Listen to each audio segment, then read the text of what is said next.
aku iso bali marang negara Mandura. Yen aku iso mateni Begawan Sabdawala. Lho iki perkarane apa? Ora ana masalah apa-apa kok mateni karo Sabdawala. Kula niku salah napa luput napa karo sampean. Rasa kok kan gunung tanpa kuna. Ora minggat kowe cocok nenggala jeblok dadamu. Oh, sampean ora iso mlaku. Sampean ora iso mlaku. Inggih penemban. Saiki Raden Antasena. Sampeyan kuwi ya putra satriya tur dasare jagat ingkang keberbeken marang mandangi Raden Antasena. Satriya ndugal kewarisan dasare putu dewa tur bapakne satriya pengpengan. Nek lumrah panjenengan ki Ndara Antasena Raden Antasena kuwi sawijining satriya ingkang tak kira kaya wis komplit apa sing dibutuhake. Kok dadak ketayalan sowan utawa suwita ngersani Begawan Sabdawala iki janjane ngopo? Ngelmu sing tok goleki apa? Nek perkara penemu ngelmu ora beda karo Pak Dianoman, Mbah. Ning nuwun sewu. Tekaku ana ing pertapan Kembang Sore kene jane ora saka niatku dhewe. Lah iki sing rada nyemelangi nang kene iki. Kok ora saka niate Raden Antasena, saka niate sapa? Mung nalika semono aku lagi nglakoni tapa ana ing kasatriyan Ngrandu Gumbala.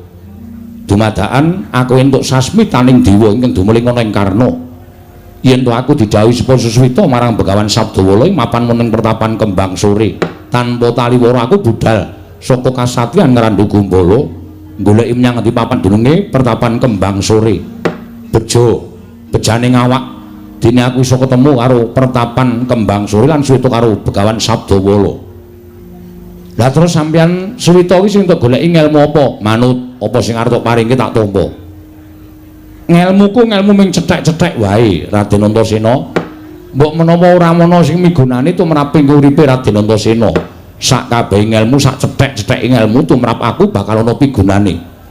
Malah kula mangsa wong sing ora gelem ngopeni ngelmu cethek-cethek kuwi yen kebentu sing tawang utawa kesandung kesrimpet marang lelakon, kadang kula malah terus kelingan ngelmu cethek mau iso dienggo ngrampungi lelakon mau. Ya apa ora, Mbah? Weh lah ya bener.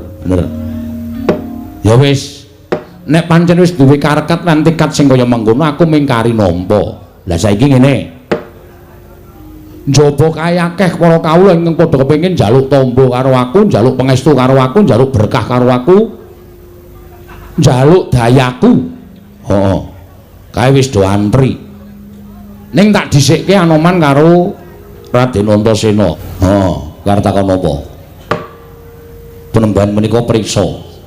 Bilih gesang kula menika sampun mataun-taun mangabad-abad laminipun wiwit kula nderekaken Sang Marteng jagat Prabu Rama Wijaya. Ngantos dumugi sak mangke sampun gantos jaman. Inggih menika jamanipun para Pandhawa miwah para Kurawa. Tanganipun sampun boten sekedhik malih. Sampun pinten abad anggen kula gesang wonten ing Madyapada. Penemban kula menika sampun kewowoken, kula menika sampun kewaregen nyawang dhateng tingkah lampahipun titah utawi sesaminipun menungsa ingkang sami gesang wonten ing alam padang. Kula menika sampun kewowoken nedha dhateng gempalaning jagat legiasining kawontenan. Mila estunipun ingkang kula jangka pendak dinten menika rawuhipun Sang Hyang Yama Dipati supados sak mangke anjabel dhateng sukmanipun ing abdipun Anoman. Penemban nanging dumugi sepriki lah kok manah kula menika dereng wonten tandha-tandha kula menika badhe wangsul dhateng ngersanipun Hyang Mahanasa. Badan kula tasih ketingal seger. Lajeng kula menika manggenipun badhe gesang menika dumugi benjang menapa lan pejah kula menika benjang menapa Penemban. Weh lah apik kuwi. Apik kowe iki jane takon ning arep njlomprongke aku. Liripun kados pundi kula badhe njlomprongaken panjenengan. Kula upama kowe lagi ngrekoso dhisik utawa lagi ngrekoso sedhela ngrekoso genep sesasi wis. Duh Gusti kok kados mekaten kawontenan kula. Kuwi Gresula, tegese kowe ora iso nampa peparinging Gusti sing Maha Nasa. Mula akeh ulah agama sing ngandhakake nek kowe dong kepenak syukura. Ning nek kowe dong ora kepenak matur nuwun dene tasih dipun paringi berkah ngrekaos. Kuwi angel. Inggih. Angel kuwi ora ana sing do iso nglakoni. Racak-racake menungsa kuwi mulya sithik wae ndase atos. Iki racak-racake. Lho iki apa anane lho? Aku ngomong apa anane? Mulya sithik duwe dhuwit sithik. Wah, apa-apa arep dituku. Apa-apa arep digenteni. Mongko ngucap syukur wae ora tau. Kuwi biasane ngono kuwi. Ning nek rekoso sithik, walah le sujud, Man. Ya Allah. Nganti mbrebes mili. Ning nek kepenak lali kuwi watake menungsa. Inggih. Kula pitung-pitung leres. Lah iya, mulane aku omong apa anane. Dadi nek kowe diparingi umur dawa kuwi matur nuwun. Matur nuwun karo sing gawe jagat. Tegese kowe isih dipercaya urip ana ing alam padang. Ngono. Matur nuwun, aja pisan-pisan kowe terus ngarah. Aduh aku wis kesuwen urip matiku sok kapan lho. Terus sing tok takoni aku. Aku mau mula ngandhake nek iki nek ora ngati-ati iso njlomprongke aku. Terus sing tok takoni aku ora mulat karo kahanan. Ora tak petung, ora tok gelar, ora tak gulung. Dumene ngarepe cantrik pirang-pirang aku terus kumawasa kaya wong ngerti kaya wong pono. Mumpung didelokke cantrik pirang-pirang. Man, matimu dina iki, wanci iki kanthi cara ngene. Terus aku tak takon. Terus aku iki anggepe punakane sing gawe urip apa piye? Wah aku ki prunane sing gawe urip apa piye kok ngerti matimu kuwi? Wong mati uripe manungsa gumantung karo sing gawe jagat. Ngono. Mati uripe manungsa karo gumantung sing gawe urip. Menungsa mati ki ora iso dijangka kapan. Ana sing tenguk-tenguk langsung teksek ya ana. Oke kuwi. Ana sing lagi mangan keselak. Ming keselak sak upa lho. Ning nek Gusti ngeparengake dadi dalan matine kuwi ya akeh. Ana sing lagi ngitung dhuwit terus mati ya ana. Ana kuwi ora kok. Keselak matane. Ya matane para dhuwit pirang-pirang terus gleleng to. Kuwi ana. Pirang-pirang ngono lho. Ana sing lagi momong anake, ana sing lagi nyirami tetandurane, ana sing lagi ning sawah, ana sing lagi nabuh ya ana. Ning tak jaluk aja inggih. Inggih mekaten. Ning kabeh iki pasrah karo sing gawe jagat, ngono lho. Wong ki nek wedi utawa wong ki nek pikirane tekan nggon pati, uripe ora tentrem. Wis to, manut wae. Manut jangkane sing gawe urip. Umurmu mung tekan semene. Sabdawala arep kowe dadi wong pinter ning umurmu mung tekan semene. Monggo Gusti. Menika kersa panjenengan kula namung sumarah. Ngono. Inggih. Dados penembahan mboten mangertos binjang menapa telasipun umur kula menika mboten mangertos ora. Jujur wae ora. Nanging menawi tandha-tandha panjenengan saged ngendikaken menapa mboten. Aku iki pendhita e. Dudu pegawai BMKG. Nek pegawai BMKG iki iso ngrani, oh sesuk bakal ana lindu, sesuk bakal ana ngene ditengan kuwi mbuh tenan mbuh ora ning iso ngrancang. Lah aku ki ming pendhita. Tur gaweanku pendhita nggunung ki ora kok mejang ilmu akeh-akeh. Ngelmuku ya mung ilmu cethek. Niatku urip ana ing alam padang kuwi tetulung tapa ngrame, paring sandang wong kawudan, paring payung wong kudanan, menehi pangan wong kaluwen. Monggo aku tanpa pamrih. Lho deloken ya lho, kawula sing do antri semono akeh, do njaluk tamba karo aku, do njaluk apa-apa karo aku, ning aku ora njaluk sulih apa-apa. Niatku pancen nulungi marang sawepadaning urip. Gaweanku mung ngono kuwi. Inggih. Ing menawi dipun tandhakaken menapa tasih dangu menapa sampun caket. Kowe meksa kowe iki. Aku semoh wangsulan ning kowe meksa. Sesuwe tasih dangu, suwe banget. Waduh, ora waduh. Lakoni kanthi seneng. Lho. Ngono lho. Dilakoni kanthi seneng. Nek kowe ora gelem nglakoni uripmu kanthi seneng, tegese kowe ora percaya karo Gusti sing maringi urip karo kowe. Dosa gedhe kowe. Aku wis kandha to bungah susah bejo cilaka sugih miskin lakoni. Kanthi seneng, ora usah dadak ngresula. Gusti kuwi adil kok, Man. Nggih. Kowe dadi wong melarat upamane diparingi rejeki sarwa sithik, ning apa-apa kecukupan mergo kowe syukur ngersaning Gusti. Lho, kebutuhanmu ora akeh. Kebutuhanmu ya dipaske karo Gusti le paring rejeki karo kowe. Wis kuwi titenono. Arep akeh bandane, akeh bayare, akeh duwite, ning pengeluaran juga akeh. kuwi wis pesti ngono kuwi. Dadi mesti padha karo sing ora duwe dhuwit ning ming sithik pemetune iso awet dhuwite, duwe dhuwit akeh ning akeh pemetune iso boros. Ha ta. Wong didhetake iki godane akeh kok. Ngragati kono, ngragati kene ayo. Akeh. Karyawane akeh. Mengkaten nggih. Ha iya dadi yo mulane perkara iki aja nganti tok gawe bingung. Wis to pasrah wae. Arep tekan kapan sok nggon murid disyukuri. Kowe tangi lek saka turu esuk iso melek iso weruh kahanan pertapan Kendali Sada ngucap wae alhamdulillah Gusti tasih dipun paringi gesang. Ngono. Ya ra. Inggih, matur sembah nuwun penemban.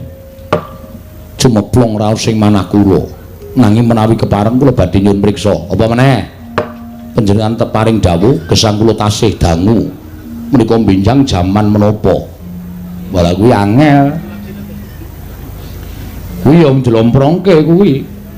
Nek aku ngomong kowe esuk tekan jaman iki man.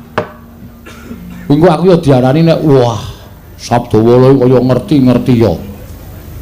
Sabdawala kaya dong-donga. Aku wedi ning sing penting isih suwe. Setunggal warsa, kalih warsa. Wah. Urung apa-apa. 100 tahun meneh luwih. Waduh. Waduh. Ya wis diterima-terimake Pak D. Sok kowe gari untu tok. Nek umur semene kok tekan 100 tahun meneh. Lho tenan kok. Tenan. Ning Gusti iki adil. Lho. Keagunganing sing gawe urip nadyan Anoman ki anu umure wis abad-abad ditambahi sak abad meneh. Deloken. Awake Anoman isih kaya ngono kuwi. Isih panggah sehat, isih panggah rasa, isih panggah sembodo. Kuwi adiling sing kuwasa. Inggih, mugi-mugi ngaten penemban. Ora mugi-mugi. Mugi-mudi. Inggih. Penemban ngaturaken panuwun ingkang tanpa pepindhan. Sampun marem jemeblong raos sing manah kula. Apa meneh sing arep takoke? Aku manut. Nek aku iso tak jawab, nek ora iso ora tak wangsuli. Sampun cekap menika sampun marem. Yakin? Inggih, saestu. Monggo kowe tekan Kendali Sada. Kowe engko terus grenengan ana sing durung tak aturke terus suatu saat kowe sowan meneh ganggu lehku ngaso mboten menika cekap menika kemawon. Raden Antasena arep takon apa? Aku tak takon ning simbah tak jaluk maringi wangsulan yo Mbah. Aku kira anak Pandhawa. Pandhawa sesuk bakal nglakoni perang gedhe sinebut Bratayuda Jaya Binangun. Mbah, aku tak takon karo sampeyan, niatku dadi anak Pandhawa iki pengin belani para Pandhawa. Tak gadang-gadang nang jering perang gedhe Bratayuda kuwi sesuk Antasena iso dadi senopati mangrurah para Kurawa, yen perlu aku iso mateni Kurawa. Iki nggonku ngaturake dharma bektiku kalawan para Pandhawa. Merga Pandhawa ki wong tuaku. Aku ngrumangsani ora iso ndodhok, aku ngrumangsani ora iso tata krama, aku ngrumangsani ora iso basa. Monggo sing jeneng swargane wong tuwa ki dumunung ana tingkah lakune anak. Nek anak sarwa tata krama unggah-ungguhe jangkep, basane ya apik, iso njunjung kalawan derajate wong tuwa. Ning nadyan to anak sugih blegedhu iso munjung ingkung gajah saben dina marang wong tuwa, nek kelakuane mrusal bedugal kuwi dadi jalaran neraka tumraping wong tuwa. Ning Gandeng Antasena kuwi ora iso munjung apa-apa. Niatku ya mung munjung besok. Mangsa kala aku iso nglabuhi marang para Pandhawa. Iso ora Mbah kira-kira nek miturut paningali Simbah Sabdawala panjangka kuwi kelakon ora? Tak jawab jujur ya Raden, ya Mbah, ora. Lho.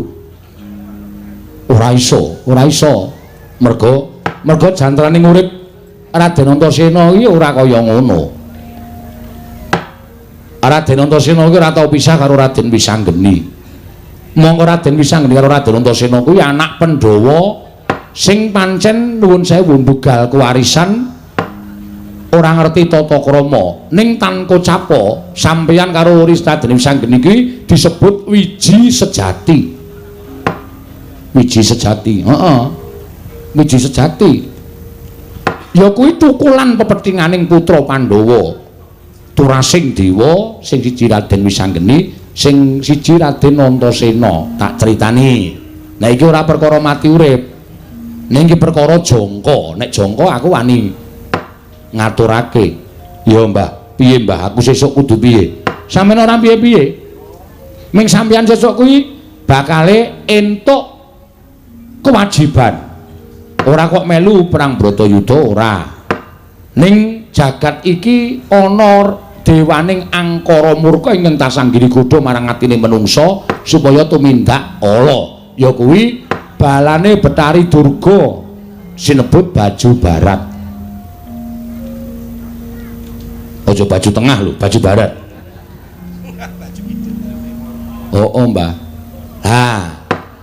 Mongko ora ana sing iso ngasurake kridaning Betari Durga lan sak wadyabalane, kuwi sesuk bakal ana satriya ingkang pinatah nyirnakake Betari Durga, Bathara Kala sak wadyabalane. Dene satriya mau sapa? Aku ora arep ngandhakake petungen dhewe nganggo nalarmu Raden Antasena.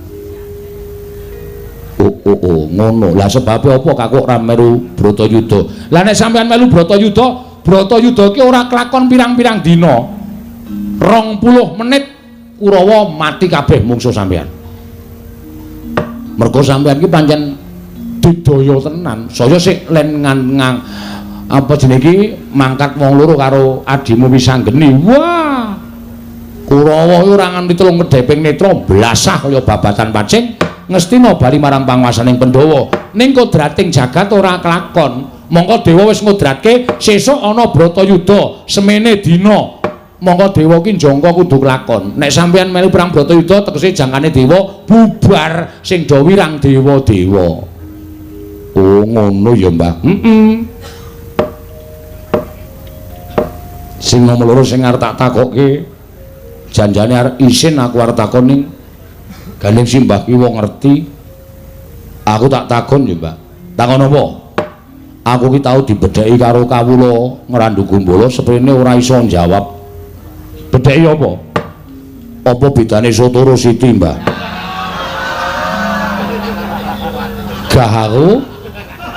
Gahu.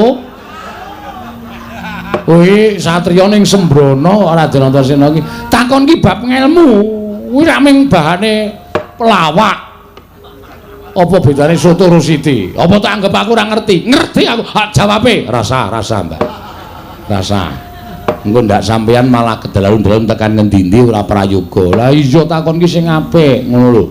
Takon ki wong urip ki apike piye? Wong urip kudu kepiye? Wong urip ki janjane piye to Mbak nek miturut kowe? Wong urip ki mung 3 perangan kok, Den. Raden Antasena, 3 perangan piye? Lahir netepi kewajiban, mati. Wis cukup. Ora sawerna-werna. Lahir nek wis dilahirake ana ing alam padang, kuwi awak dhewe kaya sing tak kandhake karo Anoman mau, manut marang westening kodrat. Kodrate dadi apa? Kodrate kudu kepiye?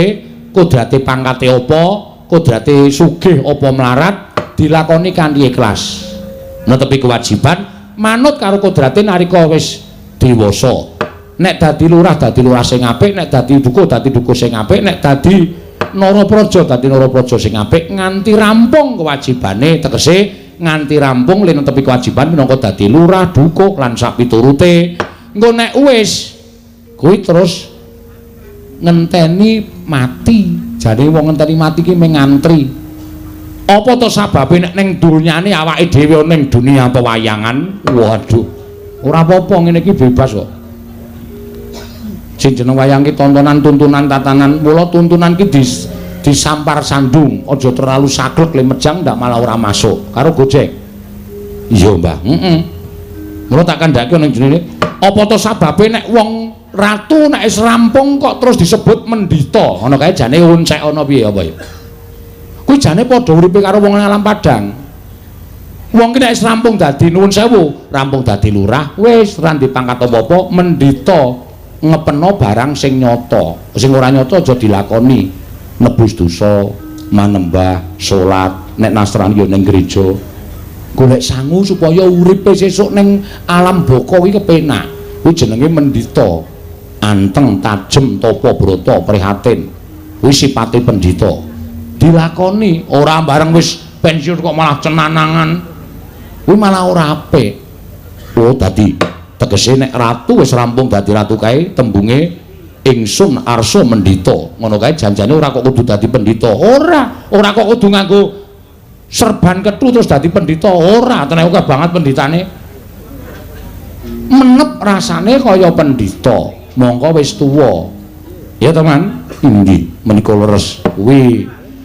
Sondo anu Raden Antasena nek wis rampung kewajibane dadi satriya, wis tuwa mendhita. Lho, ngrandu gumbala diganti, pertapan ngrandu gumbala. Sampeyan mendhita ya wis menep rasane, sabar, ikhlas, ora gampang nesu.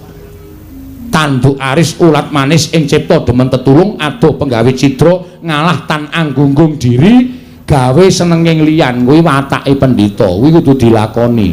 Nek kuwi iso dilakoni, wah sesuk bakal nemokake pati sing indah, pati sing sampurna, mati sing kepenak padang dalane merga sangune wis komplit.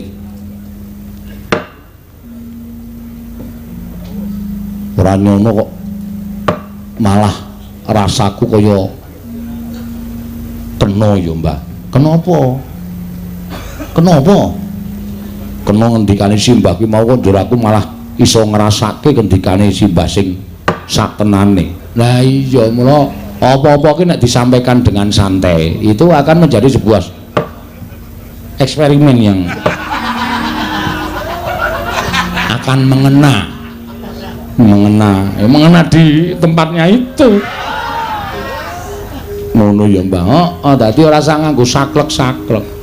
Ini mejang nek nganggo tembung sing rekoso malah penontone apa kae tembung apa. Ora kecekene santai ngene iki ora apa-apa. Simbah ki pendhita kok bahasane dicampur-campur. Lho, cantrikku ki ana sing saka Betawi. Ana sing saka Lumpang, Lampung. Heeh, Lampung. Ana sing saka ngendi-endi dadi aku kudu iso basa pirang-pirang. Nek ana sing takon karo aku nganggo basa Melayu, aku nek ora mlaku ora ketututan. Omongane kok malah kaya ngono. Nah iki ngene. Gandeng wis sawetara nggone padha jagongan Raden Antasena karo Anoman. Kowe tak omongi ning ngrasa dadak ngarani aku iki wong sing seneng bedhek. Iki dilongkas ana daya. Lho, menapa inggih? Lho apa iya, Pak? Tenan. Daya iki mau jane niate mrene arep suwita, arep dadi cantrik. Ning ketoke daya iki wong getapan. Wong getapan, wong gampang nesu. Mengko nek weruh papanku sing sarwa kaya ngene iki, terus weruh wujudanku sing kaya ngene iki, mesti dhek ora percaya nek aku pendhita ampuh. Wis tak deloken. Sinten kinten-kinten? Sapa Mbah kira-kira? Kowe ora usah melu ngerti, kowe tengok ning mburi kono. Raden Antasena ning mburi kono. Kae kolahku wis wiwit kosong. Cantrik kewajibane ngabekti karo pendhita. Aku ngabekti Mbah. Timbani, yo ngestakake dawuh. Kebak, kudu kebak.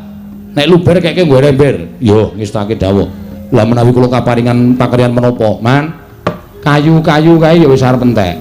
Ora munyuk kok. Inggih. Menek wit kayu sing garing-garing dipoteli, dipikul go munggah ning pertapan. Kowe ngira karo Nata Mandura Prabu Baladewa? Kowe ngias karo Nata Mandura Prabu Baladewa? Oh iya. Saiki ngene. Aku iso bali marang negara Mandura. Yen aku iso mateni Begawan Sabdawala. Lho iki perkarane apa? Ora ana masalah apa-apa kok mateni karo Sabdawala. Kula niku salah napa luput napa karo sampeyan? Rasa kok kan gunung tanpa kuna. Ora minggat kowe cocok nenggala jeblok dadamu. Oh, sampeyan ora iso mlaku. Sampeyan ora iso mlaku, sampeyan ora iso tekan dindi, ngejejer kaya patung ning kono. Mandi ucape Sapragata. Wonten dawuh. Iki aku napa iki? Iki aku napa aku ora iso obah wae. Tanganku ora iso dobake abote ra jamak-jamak. Oh, setruk dasmu iki. Malah mujek karo bendarane. Ha pripun? Peredaran darah berhenti. Cilaka niku ning wonten niku. Piye kowe disebdake apa piye? Mboten perempuan, mboten. Pragata mati aku. Pragata iki sing obah mung iso ming cangkemku tok. Mataku ora iso kedhep. Iki mbrebes kabeh. Loko. Wah, pripun menjane kok senengane ngeyel. Pun kula kandhani ampun sembrono karo pendhita. Kembang sore sampeyan disebdake niki wau mandi. Aduh mati aku lha kula. Wonten dawuh. Awakku piye iki? Ah mboten ngerti nggih normal mawon. Lah kok ora iso dobake babar blas. Ah, pripun to ya ora ngerti. Pragoto wonten dawuh. Ora awake lho lah 200 kaya ngoten kok. Lho ora Pragoto tak ajar kowe. Tak ajar kowe. Wo ayo. Meso kalah nggon aku. Edan. Siji, loro. Kok dikilani?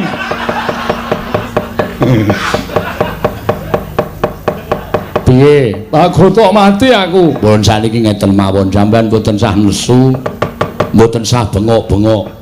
Ning nyuwun ngapura karo Begawan Sabdawala. Ora sudi. Nek ora sudi sampean kaku ngenten iki terus. Napa sampean kundur teng Mandura kula junjung? Lah mboten wangun to. Mengke selak sumebar dumugi pundi papan Prabu Baladewa setruk. Lah cilaka to. Aku ki ora apa-apa. Lah ki nyatane ra iso obang ora apa-apa piye. Ha iki ana Ratu Mandura kok. Kena setruk ya iki. Pragoto kok nek aku iso obat tak tapuki cangkemmu. Muja-muja iki Ratu Gustine mboten muja-mujane nyatane. Lah aku kudu piye? Nyuwun ngapura. Njaluk ngapura karo sapa? Begawan Sabdawala. Ora sudi. Arep aku kabeh ngene iki ora sudi njaluk ngapura. Wis nengke wae Pragoto. Wis ben yo do ditinggal wae. Tinggal lunga wae rasa dadak ditambani. Ora wedi. Ora wedi piye to? Pertapanku iki demite akeh banget. Ana sing demit wedok wuda. Wah medene. Nek sampe nganti diparani terus diganggu. Waduh. Mbok aku wae. Oh, piye? Pripun? Aduh, mati aku. Pragoto piye? Pun sampeyan niku mangan ngendika. Penemban kula nyuwun pangapura. Aku kon muni ngono? Nggih, mengke tak diwaluyake ditambani. Nek mboten ngoten sampean mboten ajeng ditambani mbok yakin. Penemban? Ha, ngoten. Alus. Penemban. Aku njaluk ngapura. Apa ana umume wong njaluk ngapura kok ngoko? Basa. Basa. Ayo basa. Wah tutuk kowe. Basa niku Penemban kula nyuwun pangapura. Nyatane ya digdaya tenan kok. Pun kepun ngendika. Aku ora sudi kon basa. Pun to mboten sangaya. Niki sampean manut kalih kula mawon. Nek mboten manut kalih kula, malah cilaka sampean. Pun nggih manut kalih kula. Yo. Penemban. Apa Prabu Baladewa? Kula nyuwun pangapunten Penemban. Njaluk ngapura. Iye. Statusmu apa nang kene? Murid.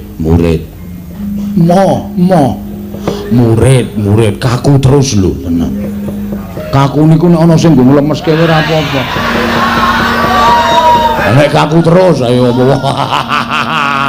Kaya nggawa genter. Waduh. Wah, mboten sahuane tenan wonten mawon. Penemban, kula nyuwun pangapunten. Statuse Prabu Baladewa ning Pertapan Kembang Sore, kula siswanipun Penemban.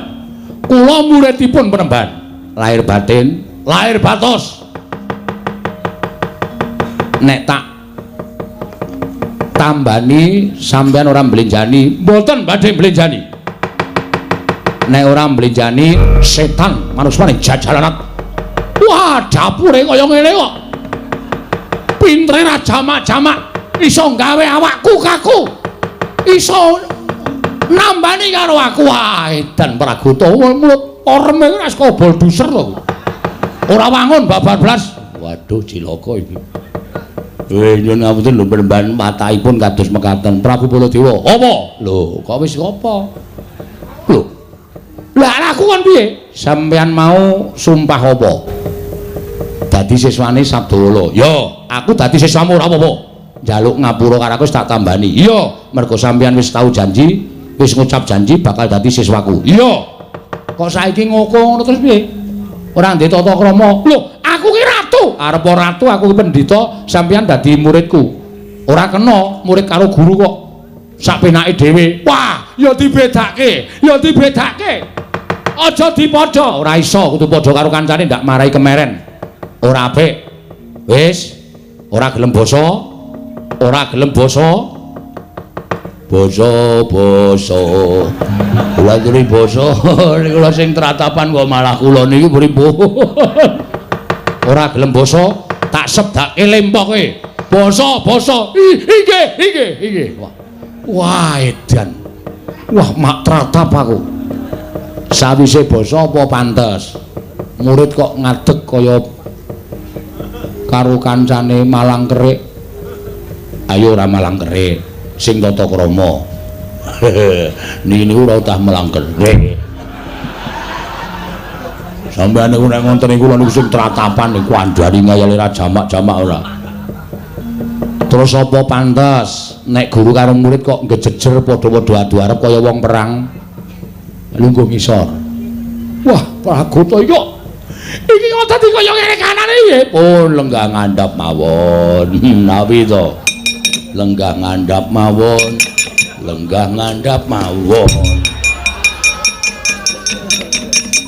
Pragoto ki menungso ora tataran ratu Gusti dicandak dibopong dimbruke.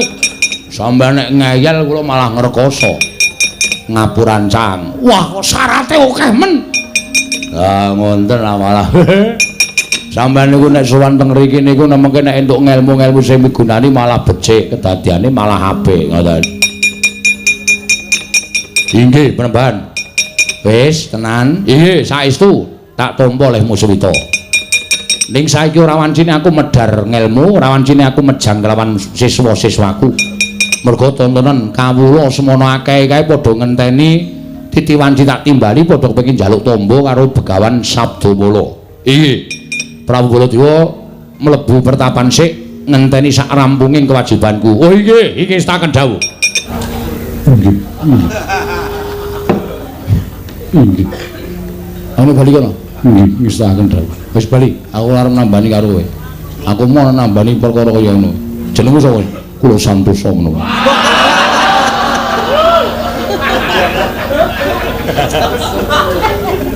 Ketok kok wong-wongane.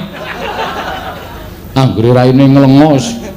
Mesti kaya ngono kuwi. Ayo bali kono. Nggih. Dados kula mboten dipun tambani. Ora, golek tamba liyane aku. Aku mau nambani wong kaya ngene. Jijik aku nambani wong kaya ngono. Lah kok jebul kaya ngene kanan pertapan kembang sore. Monggo kondangmu mandange. Nganti jagat menika berbeken marang komandange pertapan kembang sore. Barang kula kalih panjenengan sampun prapta wonten pertapan kembang sore. Lah kok kanane kaya ngene iki. Oh, sarwa nguciwani. Pendhitane wae pareme ora kaya pendhita sing ampuh. Nggih. Malah kula kok sujana. Sujana pripun? Nek nitik bentuk-bentuke ra kaya Petruk ten. Sampeyan iki ampun ngawur.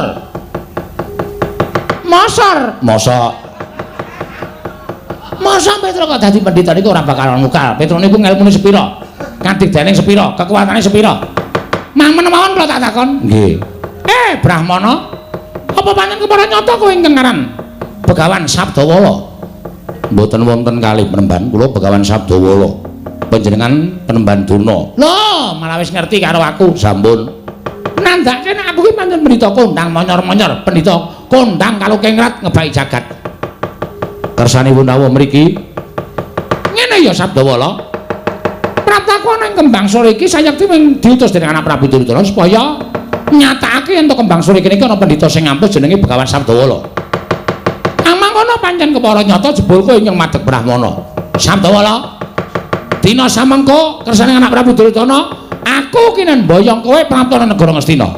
Nek kowe gelem ayo ndang mangkat, nek ora aku wis gawa para sataku ora wis gelar papan. Yen kowe wangkot ora gelem tak baya marang negara Astina aja kelakon dosa. Apa kelakon? Pertapan kembang sore kene iki tak dadekke bumi angus Penemban. Caca muntaplir kretap duka yayasinipe. Netra kocak mundarandir. Oh, glarak tenan to. Aku wis mbatin. Pertapan kembang sore mau ana kupu sing padha mabur ning ngarepe Begawan Sabdawala. Nandhake nek kuwi ana piyayi-piyayi luhur sing bakal rawuh, sing bakal paring katentreman, sing bakal paring kabagyan. Ning bareng ilang kupu sing tak delok mabur ning ngarepe Begawan Sabdawala kok ganti laler ijo. Monggo laler ijo kuwi dadi pertanda bab sing ora apik. Lah Ndara Dasih iki Penemban Duna rawuh mrene arep meksa karo Begawan Sabdawala. Nuwun sewu Penemban. Neng pertapan kene aku sing duwe panguwasa. Nek sampeyan arep meksa karo Begawan Sabdawala, aku jujur wae aku ora bakal gelem tekan negara Ngastina. Lho, nek ngono kowe wangkot karo aku. Ora jeneng wangkot. Sebabe sampeyan ora ngerti tata krama, sebabe sampeyan ora ngerti unggah-ungguh. Arep mboyong karo Begawan Sabdawala kok tembungmu ora kepenak ana ing kuping. Nek tembung sampeyan mriku nganggo unggah-ungguh, nganggo tata krama, mesti wae aku gelem diboyong marang negara Ngastina. Rasa dadak tata krama, rasa dadak unggah-ungguh. Ameng karo pendhita gunung karo wong desa kaya kowe kok dadak tata krama iki tata krama sing kepiye? Kowe orang nyawang karo aku. Aku ki piyai luhur. Aku ki her. Aku ki pujangganing nata. Kowe pendhita gunung kaya ngono kok dadak tata kramane. Ora san dadak nggo tata krama sing kuwi ganti kowe gelem budal apa ora? Panos maning jajaran sekretaning bawana iblis lanate Sabdawala. Kowe iso ngobrol sangaring para sata Kurawa. Aja girang-girang gemuya apa sing katon. Pusaka kadewatan Kyai Cundha Malik ora minggatan jojo cacamu ora tekaning Pak Jojo.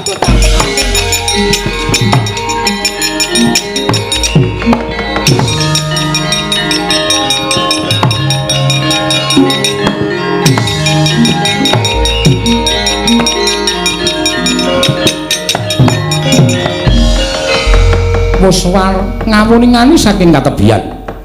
Nanging Sang Begawan Sabdawala mulat Sang Begawan Durna ngliga Kyai Cundha Manik arsa den tamakaken dhathaning Sang Begawan Sabdawala sigra semedi amuja jaya kawijaya. Wiwit tekaning wong Astina iki tak kira saka pangrasaku bakal saya akeh panggoda pangrencanane sing bakal tumanduk marang pertapan kembang sore iki. Lajeng parang paduka kados pundi? Jaga-jaga samapta ing gati sawigaing diri. Aja nangking maraja saka slaning garu ya Anoman mriki ngestaken dawuh. Aku tak semedi supaya gancarake sarta ngrancakake ngono bakal paring ilmu marang para cantrik kuwi. Nah itu lho mangkaten kula namung sumangga dhek kersa paduka Penemban. Karo Raden Antasena jaganan pertapan kembang sore mriki ngestaken dawuh. Nyuwun pangestu Penemban sing ati-ati aku tak manembah ana ngersane Hyang Mahana Anoman mriki ngestaken cintrakaning para Pandhawa kuwi angel Bathara Kala angel. Sira kula wis ngawuni-ngani dhewe. Bola-bali pun ibu gawe karti sampengka, gawe rekadaya supaya Pandhawa cilik lara gedhe tenganing pati nanging tansah gagar wigar tenantuk karya. Iya. Mula dia samengko disabarke dhisik ya Bathara Kala. Ora dalah yen to kudu sabar banjur kudu pirang taun meneh nggonku ngenteni lakon iki. Mula Kang Sangga kuwi biyung upama aku ora kelakon mangan daginge wong Sukerta ya ki para Pandhawa golekno kira-kira sapa ingkang pantes minangka dadi cadhong panganing Bathara Kala. Kowe tak kandhani ya kula biyung Durga piye? Setemene mateni para Pandhawa kuwi ora angel. Yen to ibu lan sira kula bisa nyingkirake marang para Panakawan. Iya, pancen mengkono. Nanging nadyan mung wujuding Panakawan wedene uga ora kena disangga enteng ternyatane luput senjata tawa tegese ora iso dikrenah cintrakane sarta patine. Jaran Panakawan ala Gareng Petra Bagong Semar kuwi tansah nyawiji dadi siji minangka dadi kekuatan sing ora bisa dikalahke dening apa wae. Monggo dina samengko iki setemene Panakawan nedeng Gotang Bathara Kala. Gotang sababe apa? Sabab ora ana siji ingkang mapan ning Karang Kadempel. Ingkang siji dina samengko madeg Brahmana ana ing pertapan Kembang Sore pemarap Begawan Sabdawala. Ing satemene ora kejaba mung Petruk kantong bolong nggone madeg pendhita. Mula Bathara Kala yen kowe bakal mateni marang para Pandhawa kudu iso mateni marang Panakawan dhisik. Iki ana kalodhangan Petruk ora ditunggoni karo kadang-kadange, ora ditunggoni karo wong tuane. Mapan ana ing Kembang Sore madeg Brahmana. Yen sira bisa mateni Petruk, tak kira gampang mateni para kawan liyane. Satemah uga gampang mateni para Pandhawa, Bathara Kala.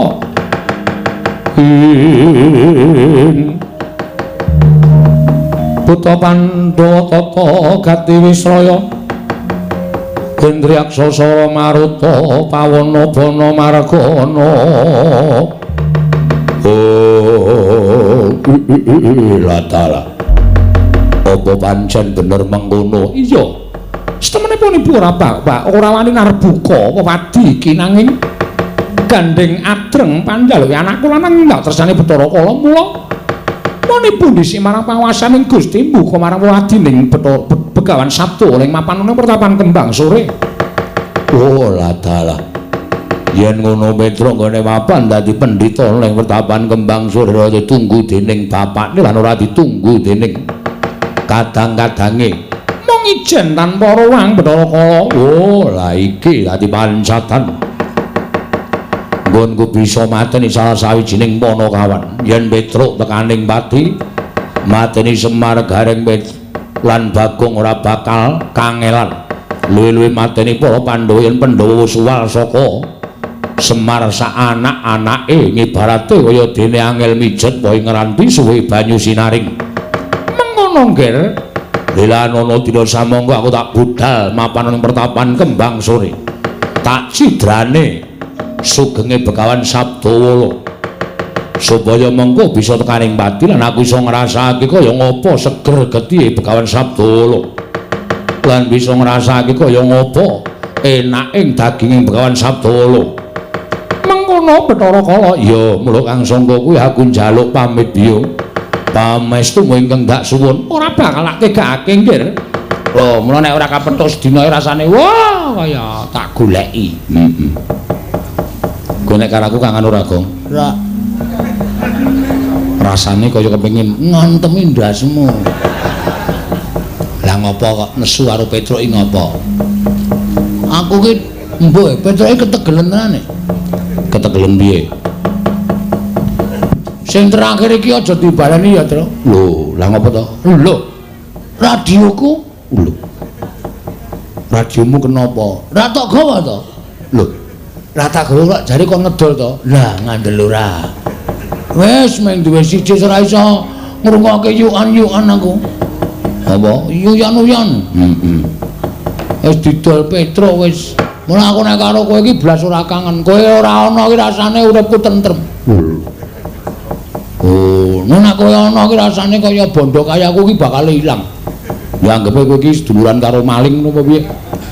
Aku ngrasa ora nek maling. Ya ora kaya aku iki karo kowe kurang apa to, Gong? Apa-apa tak wenehi. Apa-apa tak kei. Truk aku ora duwe duit nyo gawanen. Weh. Nyaur e. Lah rumangsamu ditembahmu kok iki? Oh, aku iki jeneng apa-apa tak wenehke, apa-apa tak wenehke tur aku ora ngarani dina.